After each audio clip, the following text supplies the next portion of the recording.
Daħal fi stadju importanti x-xogħol fuq il-proġett tal-Junction tal-Marsa bix-xogħol fuq il-bini ta' 460 struttura tal-konkos u tal-azzar li għandhom iservu ta' pedament għat 42 pilastru li fuqhom se jitqiegħdu 7 pontijiet fil-proġett tal-Marsa Junction. Il-proġett b'investiment ta' 70 miljun euro se jara l-ewwel żewġ pontijiet minn 7 f'posthom sas-sajf li ġej. Dettalji dwar dan l-aħħar żviluppi ngħataw mill-Ministru għat-Trasport u l-Infrastruttura Ian Borch.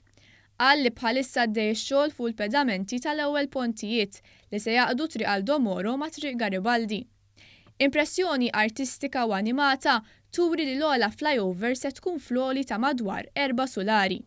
Li twal 2 huma mifruxa fuq medda ta' 400 metru biex jgħaddu dritt minn fuqhom il-vetturi minn triq Garibaldi u Vjal Santa Lucia għal triq Aldo Moro. L-iktar pont wiesa jinkludi 4 korsiji.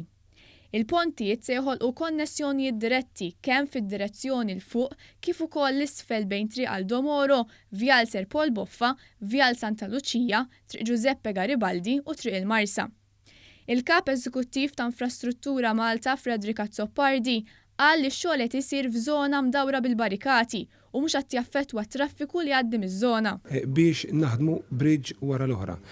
U anki kif inhu llum it-traffic li għamilna temporanjament permezz ta' traffic lights temporani wkoll ser nerġgħu qegħdin inbidlu fil-ġimgħat u xhur li ġejjin sabiex inkunu nistgħu naħdmu madwar it-traffiku u jibdew tilajn il-kolonni li finalment imbagħad naraw id-dekk tal-bridge jibda jifforma ruħu.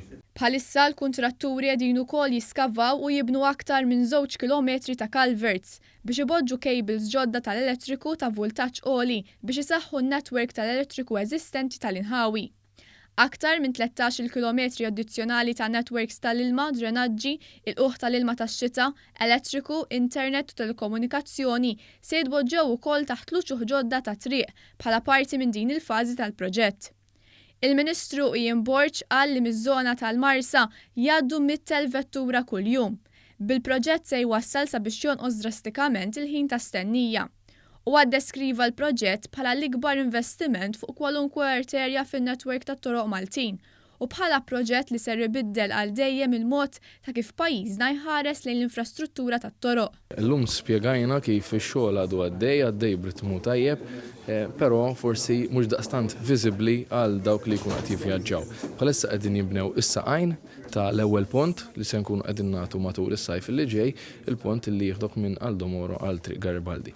U dak jkun anke qed jippermetti li nkomplu nbidlu traffic management ħalli waqt li għaddej dan ix-xogħol ikun hemm flow tajjeb mingħajr konġestjoni u mingħajr dewmien żejjed. Il-proġett fost oħrajn jinkludi wkoll passaġġi pedonali u korsija ċiklisti ġodda u faċilità ta' park and ride. Il-proġett mistenni jkun lest sal-aħħar tas-sena d-dieħla.